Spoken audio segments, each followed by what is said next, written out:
주식 투자 심플하게 충분하게 스텝스. 원자력 에너지의 지위가 달라지는 계기가 생겼어요. 뭔가요? 이제 텍소노미의 원자력 발전을 넣을까 고민을 많이 했었는데 네. 2월 달에 결정이 났어요. 오, 뭐냐면 어떻게 원자력 나가요? 발전을 넣어주는 걸로. 넣어주는 걸로. 우크라이나 이제 전쟁 지금 얘기 나왔지만은 러시아에서 천연가스를 계속 공급받아요, 유럽들이. 네. 근데 이제 이게 전쟁도 있고 여러 가지 정치적인 불안 때문에 음, 이 에너지 독립을 하려는 유럽 국가들의 수요가 점점 많아져요. 사업 구성들도 좋고 수주들도 뭐 예상이 되는데 주가가 왜 그럴까요?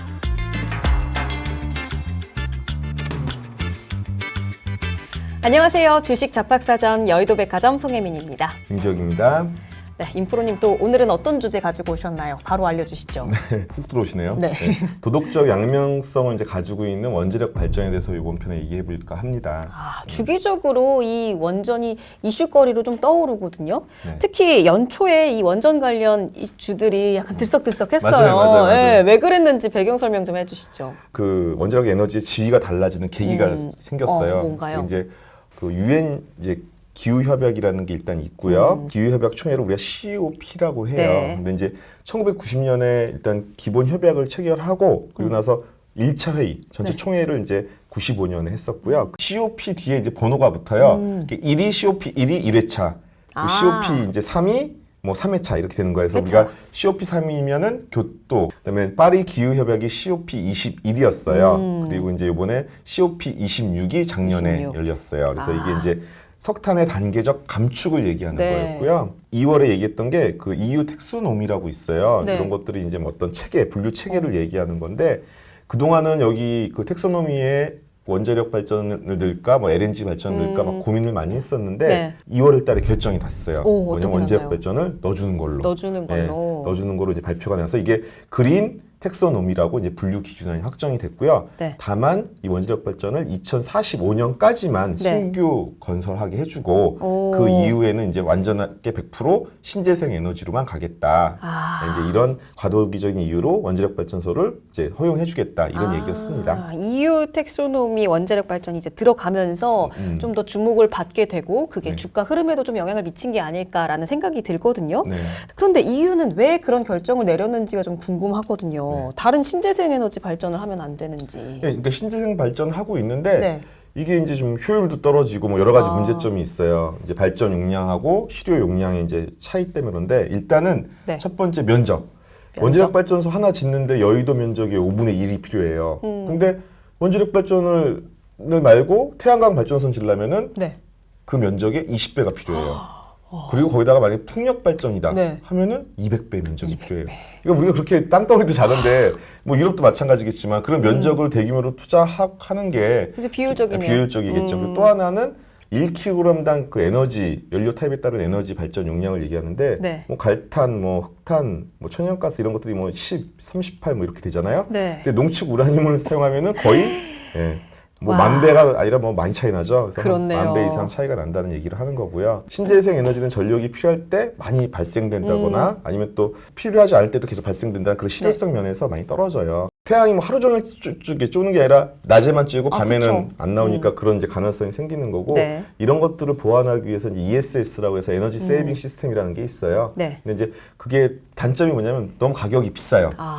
가격이 비싸면 또 효율이 떨어지죠. 떨어지겠죠. 그리고 또 하나는 불도 잘 나요.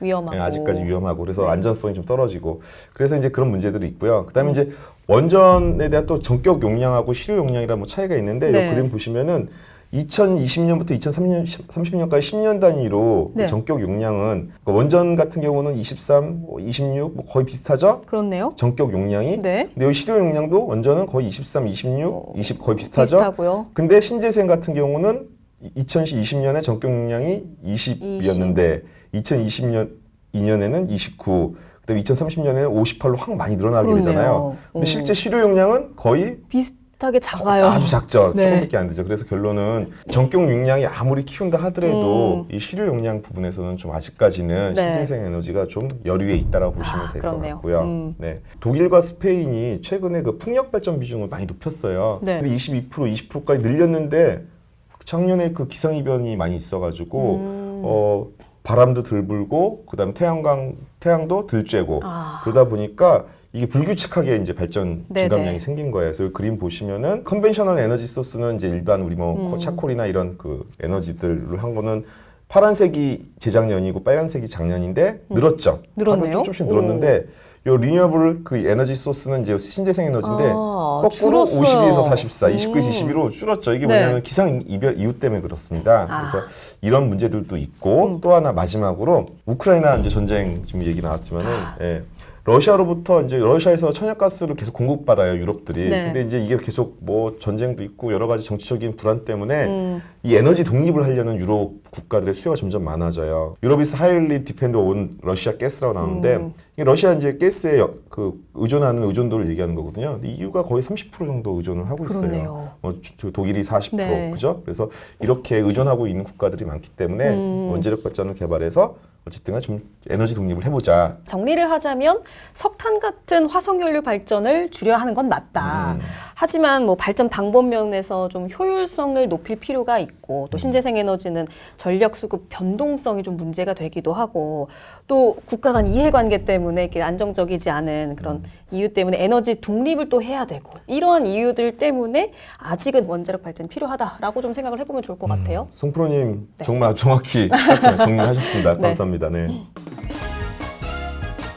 그럼 좀 구체적으로 이 원자력을 어떻게 이용을 하는 걸까요? 네, 이제 결론만 말씀드리면은 SMR이라고 합니다. 그래서 스몰러 모듈러 리액터라고 하고요. 네. 이게 이제 소형 원전이라고 얘기를 해요, 보통. 그래서 원래 이 소형 원전은 그 군사용으로 사용됐어요. 가장 많이 볼 수 있는 게 네. 핵, 잠수함, 핵 항공모함. 핵무기. 네. 그래서 이런 것들은 MMR이라고 해서 마이크로 모듈러 리액터라고 해요. 네. 여기서 조금 발전된 게 이제 우리가 SMR이라고 하는 겁니다. 네. 그럼 좀 작으면 어떤 장점들이 있을까요? 네. 요 소형 원전의 장점은 네 가지, 요 그림에서 보시면 네 가지가 있는데 네. 하나 안정성. 뭐 이제 뒤에서 제가 설명드리겠지만은 뭐 증기압이나 물 같은 걸 안 쓰고 컴팩하게 만들면서 이 냉각수나 이런 것들이 필요 없어서 좀 안전하다. 네. 있고 또 경제성. 1메가와트당 드는 생산 비용인데 네. 석탄 화력 발전소는 128달러가 들어요. 1메가와트 생산하는데. 네. 근데 이제 유스케일의 이 소형 원전 같은 경우는 55달러 정도 든다고 아. 보시면 돼요. 대형 원전이 한 77달러니까 이거보다 네. 좀 경제성이 있는 거겠죠. 그리고 다양성은 뭐냐면 앞에 이것도 마찬가지 얘기인데 물을 사용 안 하는 냉각제들을 사용하고 물을 사용하지 않는 감속제들을 사용해요. 그래서 사막 한가운데다가도 지을 수 있고 네. 그래서 굉장히 다양성이 생긴 거고요. 탄소는 당연히 안 나오니까 탄소 중립의 이제 그 역할도 할 수 있는 거겠죠. 그렇다면 이 원자력 발전의 개념이 좀 궁금하거든요. 이 개념을 좀 정리를 해야 왜 이런 뭐 안전성, 경제성, 탄소 중립이 가능한지 알 수 네. 있을 것 같거든요. 설명을 이제 돌턴이라는 사람이 나오는데 돌턴은 이제 모든 물질은 원자로 구성돼 있다. 그런 얘기 옛날에 어렴풋이 까마득한데요. 네. 그래서 더 이상 저기 원자는 나눠질 수 쪼개질 수 없다, 없다. 쪼개질 수 없다라고 물리하셨나 봐요. 근데 그 우라늄 원자에서 방사선이 나오는 걸 보고 더 작은 물질이 있다고 사람들이 생각한 거예요. 그래서 이제 원자 중심부에 원자 핵, 만분의 1 크기인 원자 핵이 있고 그 주위에 전자가 돌고 있고 거기다가 우리 중성자라는 걸 원자 핵에다가 딱 던졌더니 네. 중성자가 원자 핵하고 만나니까 중성자가 두 개로 쪼개지는 거예요. 그러면서 뭐가 발생돼요? 전기가 발생돼요. 에너지가. 이때 한 2억 전자볼트의 에너지가 순간적으로 확 발생되는 네. 거죠. 근데 이게 한 번만 발생되는 게 아니라 중성자가 원자핵을 때리면 원자가 두 개로 떨어지면서 다시 중성자를 배출해내요. 네. 그 중성자들이 또 원자를 때리고 그래서 이게 순간적으로 우라늄 235 같은 경우는 1경번, 1억 번이 아니라 1경번에 경번. 네, 계속 연쇄 반응. 이 핵분열의 속도가 빠르면은 원자 폭탄이 돼요. 폭탄. 네. 그리고 이걸 좀 천천히 하면 원자력 발전소가 되는 그런 거고요. 그래서 네. 특히 요 원자력 발전하는데 감속제랑 제어봉 두 개는 알아야 되거든요. 네. 그래서 감속제는 뭐냐면은 핵분열한 과정에서 중성자가 이제 중성을 딱 던졌는데 중성자의 속도를 천천히 하면은 핵분열이 좀 많이 돼요. 이게 천천히 가면서 막 다 터트리고 가는 거예요. 네네네. 그래서 천천히 하면 핵분열을 촉진시켜주고 만약에 빨리 보내면은 핵분열이 많이 안 돼요. 그래서 효율이 떨어지는 거예요. 그래서 네. 핵분열을 좀 효율적으로 많이 하게 하려면은 이 중성자의 속도를 줄여줘야 된다. 감속제가 필요한데 그게 수소, 중수소, 탄소들이 포함된 물질인데 이게 이제 결국 뭐예요? 수소, 중수소, 탄소 합치면은 물 또는 흑연이 되는 거에서 보통 그래서 물을 많이 사용을 하는 네. 거죠. 그래서 보통 감속제는 물이나 아니면 흑연을 만들어지고요. 제어봉은 많이 보셨을 거예요. 우리 저기 뭐 북한 이렇게 핵발전 이렇게 나오면은 봉 같은 게 이렇게 있어요. 이 봉이 뭘로 만드냐면은 뭐 이제 그 하드늄, 붕소, 네. 보통 붕소로 많이 만들거든요. 이 붕소가 뭐냐면 중성자를 흡수하는 물질이에요. 그러면 핵분열이 줄어드네요. 줄어들겠죠. 중성자가 핵까지 못 가니까. 네. 이 제목을 쭉 뽑아내면은 중성자를 흡수하던 게 빠지니까 출력이 막 높아질 거고 핵분열이 잘 되니까 다시 요 카드뮴이나 붕소를 쭉 집어넣으면은 얘네들이 다 흡수해버리니까 중성자를 그러니까 핵분열이 잘 안 내고 그래서 여기 출력 조절하는 장치예요. 제어봉이. 아까 궁금했던 질문으로 다시 넘어가자면 왜 SMR은 안전성이 더 높다라고 볼 수 있을까요? 아까 그림에서 잠깐 설명드렸지만은 일단 우리가 아픈 기억 있잖아요. 체르노빌 원전 사고나 후쿠시마 원전 네, 사고가 전 세계 있었죠. 아픔이었습니다. 네. 이게 왜 그랬을까요? 폭발해서. 네, 폭발했죠. 네. 그럼 뭘로 폭발은 어떤 것 때문에 폭발을 하죠, 보통? 보통 압력이 높아져서. 물을 이용해서 원자력 발전소를 이제 냉각시키거나 감속잭을 쓰면은 거기서 뜨거우니까 이제 열이 발생되면서 물이 끓어요. 그러면 어떻게 돼요? 증기압이 압력이 생기죠. 높아지고. 그래서 이 증기압을 컨트롤 못하면은 폭발. 펑. 네. 아. 그래서 되도록이면은 그 감속제나 네. 그다음에 그 냉각수를 물을 안 사용하고 다른 걸 사용하려고 하는 게 SMR의 가장 그 기본 원리예요. 그래서 여기에는 SMR에는 소듐, 냉각로는 소듐도 쓰이고 네. 초고온 가스도 쓰이고 용염도 쓰이고 일단 유스케일이 개발 중인 그 SMR은 유스케일은 회사 이름이에요. 네. 미국 이제 원자력 발전 회사 이름인데 이 유스케일이 그 개발 중인 SMR은 물을 냉각제로 사용하긴 해요. 근데 이제 중수나 이런 그 감속제는 이제 다른 걸로 사용하고 그래서 조금 안정성을 높인 네. 거고 또 빌 게이츠가 투자한 테라파워 같은 거는 소듐을 그 냉각제로 사용하고 또 삼성중공업에서 이제 그 지금 개발 중인 용융염을 이용한 초소형 원자로 같은 경우도 네. 이제 그런 그 물이 아닌 그런 그 용융염을 이용해서 그런 것들을 만들고 있습니다. 앞서서 보니까 이 세계적으로 소형 원자로 관련 회사들이 좀 많이 있는 것 같거든요. 국내 회사들 어떤 것들이 있나요? 네, 일단 뭐 두산중공업이 뭐 지존이죠. 그럼요, 그래서, 네. 우리나라에서는. 두산중공업이 있는데 이제 발전 사업 관련해서 뭐 여러 가지 이제 터빈이나 뭐 발전 기계나 뭐 이런 것도 다 만드는데 이게 기존 사업이 이제 화석 연료 뭐 그런 사업들이고요. 네. 그다음에 이제 풍력, 신재생, 원전요, 그러니까 신성장 사업이에요. 근데 2025년 가면은 기존 사업은 한 40%로 줄고 이제 신성장 사업인 뭐 해외 원전, 그다음에 차세대 에너지, 뭐 신재생 에너지들이 한 60% 비중으로 펼치죠. 그래서 이렇게 지금 예정이 돼 있고요. 그 두산중공업은 소형 원전, 그러니까 SMR 사업과 이미 여러 협력 수주 관계가 있습니다. 크게 보면 세 군데에 참여를 하고 있는데. 네. 일단 유스킬이라는 미국 회사 아까 앞에 잠깐 말씀드렸지만 그 회사가 이제 그 미국 최초로 이제 미국 규제 기관의 이제 설계 인증을 받은 회사예요. 네. 여기 우리 두산중공업이 2027년까지 약 3.3조 원 정도 기자재 제작, 설치 관련 이런 수주를 지금 예상하고 있고요. 네. 엑스에너지라는 회사가 있어요. 그 어. 엑스에너지에 한 300억 정도 규모의 설계 용역을 네. 또 지금 받아놓은 상황이에요. 오. 근데 이 엑스에너지는 그 우주 사업까지 합니다. 아, 우주 산업까지 하는 회사인가요? 네. 어떤 상황이죠? 결론만 말씀드리면 우리 전편에 우주항공에 어디 간다 그랬죠? 달, 네, 달 나간다 그랬죠. 그래서 이런 데 가게 되면은 뭐가 필요하겠어요? 에너지가 에너지가 필요하겠죠. 필요하죠. 근데 거기 가서 뭐 우리가 뭐 화력 발전을 할 수도 없는 거고 지금 엑스에너지 같은 경우는 헬륨을 냉각제로 한 그 SMR을 소형 원전을 개발하고 있고요. 헬륨이 어디에 많아요? 우주에. 달에도 많고 네. 맞아요. 달에도 많은데 우주에 많아요. 그래서 우주에 헬륨이 많으니까 이 헬륨을 가지고 냉각제로 사용하자. 그래서 이런 발전 방법을 지금 엑스에너지가 하고 있고 게다가 핵열 추진 로켓까지 지금 만들고 있는데 보통 직근 기술로 화성까지 가는데 보통 로켓이 6개월 걸린대요. 근데 이 핵열 추진 로켓을 사용하면은 네. 3개월만 갈 수 있어요. 그래서 3개월로 이제 줄일 수 있고요. 그래서 결국은 아르테미스 달 기지 건설에 대한 전력 확보도 하고 그리고 가는 그 뭐 로켓에도 사용되고 이렇게 여러 가지 엑스에너지가 사업을 준비하고 있습니다. 두산은 중공업하고 협력하고 있는 이제 세 번째 회사가 네. 그 빌 게이츠의 그 테라파워라는 회사예요. 네. 근데 이제 빌 게이츠가 이제 고민을 많이 한 거예요. 대체 에너지가 또 원자력이 어떤 것들이 있을까 막 해서 좀 안전한 거 뭐 이런 거 찾아보자고 했는데 네. 딥러닝을 통해서 좀 시뮬레이션을 많이 돌려가지고 원자력 발전소 안정성을 계속 테스트를 해가지고 최적의 네. 원자력 발전소를 만들어 보자 해가지고 딥러닝을 통해서 만든 게 이제 테라파워라는 그 원자력 발전 회사고요. 네. 요거는 이제 완전히 비경수용. 뭐냐면은 물이 전혀 안 들어가요. 네. 소듐이라는 냉각로를 사용하는데 이게 저번에 아까 얘기한 것처럼 리퀴드 머티리얼스, 그러니까 약간 이렇게 유동성이 있는 금속이에요. 금속. 이걸로 이제 냉각을 시키는 건데 네. 물이 없어도 발전이 가능해요. 그래서 사막에다 미국 이제 와이오밍에다 지금 네. 설치해가지고 발전 준비를 하고 있는데 와이오밍이 우리나라로 따지면 충청북도 같은 데예요. 사면이 육지야. 사면이 육지 예. 중간에 이렇게 딱 있는. 물이 없어요. 그냥 네. 사막에다가 그 발전소를 지금 짓고 있어요. 그래서 이런 것들도 지금 하고 있다라고 보시면 될 것 같습니다. 사업 구성들도 좋고 수주들도 뭐 예상이 되는데 문제는 조금 조심스럽기는 하지만 주가가 왜 그럴까요?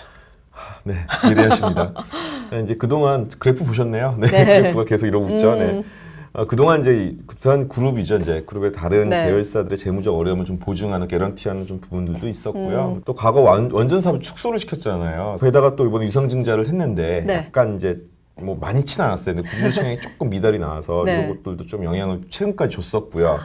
그래서 이런 어려움들이 계속 됐었는데 이제 흑자 전환도 하고 재무부족도 좋아지고 있고 투영 원전도 하고 그래서 이게 터닝 포인트가 이제 되지 않을까 합니다. 아, 그렇다면 국내 이 원전 테마주들은 어떤 것들이 있을까요? 우리한테 이제 피부로 와닿을 네. 네, 그런 기업들. 네, 피부로 와닿을 네. 네. 뭐 이제 대형 두산중공업이나 뭐 한국전력 이런 회사들 빼고 네. 소형 회사들로 이번에 1월, 2월 달에 이렇게 움직였던 테마주로 움직였던 건 8개 회사들이 있고 이 회사들 전부 다 그 원자력 발전, 감시, 정보 뭐 그다음에 컴프레셔, 전동 액추에이터, 그다음에 여기 송배전 설비까지 다 이렇게 만든 경험들이 있는 회사들이고 실제로 영광 발전소나 영광 원전이나 그다음에 그 신고리 원전에 다 납품을 했던 회사예요. 네. 그리고 또 UAE에도 원전에 납품했던 회사들이고 그래서 실제적으로 SMR이 이제 대면 얘네들 이 회사들도 SMR에 참여를 할 수 있는 준비가 돼 있는 회사들이라고 보시면 될 것 같습니다. 그렇다면 글로벌 기업들은 또 어떤 것들이 있을까요? 네, 일단 여기 그 표 보시면은 크게 이제 주기기 설계, 발전 시공 뭐 이렇게 있는데 네. 주기기 설계는 미쓰비시 중공업, 뭐 히다치, 뭐 일본 회사들이나 독일 회사들이 이렇게 들어가 있어요. 그리고 발전 시공은 그래도 우리나라 오, 꽤 본사 많아요. 회사들이 꽤 많이 들어가 있고 그다음 이제 그 Q&M은 이제 사후 용역 회사들인데 네. 이제 매니지먼트 회사들인데 이런 회사들에는 우리나라 회사가 이제 한국전력 정도, 뭐 전력기술 회사들이 들어가 있고요. 네. 그리고 이제 채굴, 우라늄 채굴이 가장 이제 중요하겠죠. 그래서 채굴 네. 회사들이 안타깝게도 많진 않네요, 국내 기업들이. 대부분 이제 뭐 외국 회사들에다가 이토추 상사나 스미토모 상사 같은 네. 일본 회사들도 많이 이렇게 포진돼 있습니다. 좀 안타깝습니다. 그렇네요. 네. 아, 생각보다 이제 국내 기업들이 그렇게 많지는 않은데 네. 앞으로 우리나라도 좀 연구 개발을 많이 해서 많이 참여할 수 있는 그런 모습이 돼야 하지 않을까라는 생각이 듭니다. 그렇다면 마지막으로 원자력 관련 ETF도 좀 짚어주시죠. URA랑 네. URNM이라는 ETF예요. 두 개 다 일단 우라늄 가격에도 비교적 연동이 많이 되고 네. 있고요. 그다음에 뭐 종목들도 거의 구성이 비슷한 구조라고 보는데 딱 차이는 뭐냐면은 변동성 차이예요. 그러니까 URA보다 URNM이 좀 더 변동성이 방향성은 같으나 변동성이 좀 많다고 보시면 되고 네. 그러다 보면 시가총액이 조금 URA보다는 좀 적은 기업들이 많이 포진되어 있다 이렇게 보시면 될 것 같습니다. 그래서 네. 우라늄 ETF 이제 성과 추이라는데 URA랑 URNM이 나와 있죠. 네. 보면은 녹색 선이 URNM인데 NM. 좀 더 변동성이 변동성이 크다. 크죠. 근데 방향성은 비슷하네요. 똑같아요. 네. 네. 그리고 또 이제 요 가격을 이렇게 보면은 우라늄 가격과 URA 추이, 우라늄 카격과 URNM 추이 다 보면은 우라늄 가격하고 거의 같이 연동이 움직이네요. 좀 돼 있고 네. 또 우라늄 기업 관련 기업 네. 그래서 카메코라는 주가가 있거든요. 우라늄 가격하고 좀 비슷하게 움직이고 움직이고요. 있고 팔라딘이라는 에너지 주가가 있는데 이것도 우라늄 가격하고 비슷하게 움직이고 있고 왜냐하면 이 카메코랑 그다음에 팔라딘이 이 ETF에 포함하고 있는 구성 종목 중에 하나거든요. 네. 그리고 참고로 이제 80년대부터 우라늄 가격이 그렇게 안 비쌌어요. 그렇네요. 네, 거의 뭐 파운드당 $20 수준에서 계속 하고 있다가 그 갑자기 2007년 8년 이럴 때 네. 이제 서프라임 바로 금융위기 전까지 직전에 엄청나게 올랐어요. 예, 올랐다가 그리고 나서 글로벌 금융위기 때문에 이제 다 자산 가격이 빠지고 또 이때 뭐 떨어지고. 금이나 다 올랐으니까 원자재 네. 가격이 그래서 같이 빠지다가 후쿠시마 원전 사태 나오면서 또 빠지고. 완전히 하락길로 접어들었어요. 근데 2022년 올해 2월에 아까 말씀드린 텍사노미 그린 텍사노미가 이제 원전이 포함이 되면서 돼요. 다시 이제 오르고 새로운 있는. 길을 좀 기대해봐도 되겠죠. 일단 원자력이라는 판도라의 상자가 옛날에 열렸어요. 네. 근데 이제 더 이상 원자력에 대해서 방관하는 자세는 안 됩니다. 되죠. 괜히 위험하다고 해서 방치만 하고 있었거든요. 그래서 새해 이후 그린 텍스노미 발표 이후에 2045년까지 달려가는 겁니다. 원전은. 그렇죠. 네, 원자력 발전소는 달려가는 거고 앞으로 SMR을 한번 주목해 주십시오. 아, 좋습니다. 자, 그럼 여의도 백화점 오늘 여기서 마무리를 하도록 하고요. 저희는 다음 시간에 또 좋은 투자 이야기들로 다시 찾아오도록 하겠습니다. 감사합니다.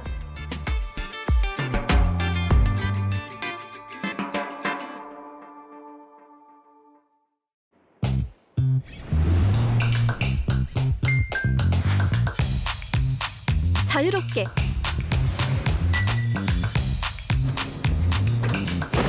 편리하게 간결하게 그랬더니 집중 투자의 핵심에 집중하다 우리는 심플 그러나 충분 주식 투자 심플하게 충분하게 스텝스